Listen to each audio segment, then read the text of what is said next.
Et les hommages au roi Pelé s'enchaînent. Ce soir, une minute de silence sera respectée sur les terrains de foot du monde entier. Pelé, la légende du foot brésilien, s'est éteint hier soir à l'âge de 82 ans. Il luttait depuis plusieurs mois contre un cancer du côlon et avait été hospitalisé fin novembre à Sao Paulo.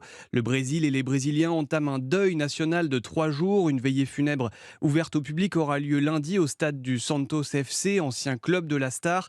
Le moment de recueillement durera 24 heures. On prend tout de suite la direction de Rio où se trouve Éric Frosio pour Europe 1. Éric, on imagine que l'émotion est grande au pays du football.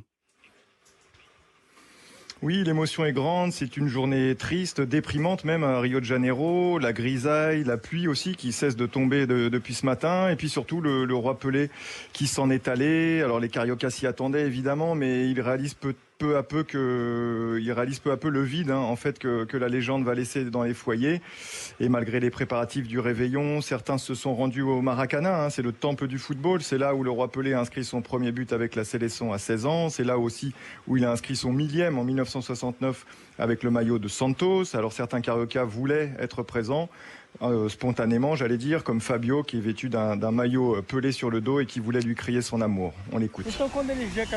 Quand ils me voient avec le maillot de Pelé, ils sont très heureux.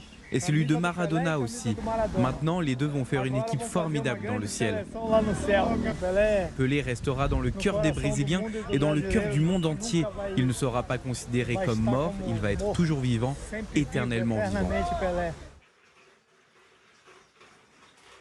Merci Éric Frosio pour ces témoignages des habitants de Rio. On l'a entendu, très touchés par la disparition du roi Pelé.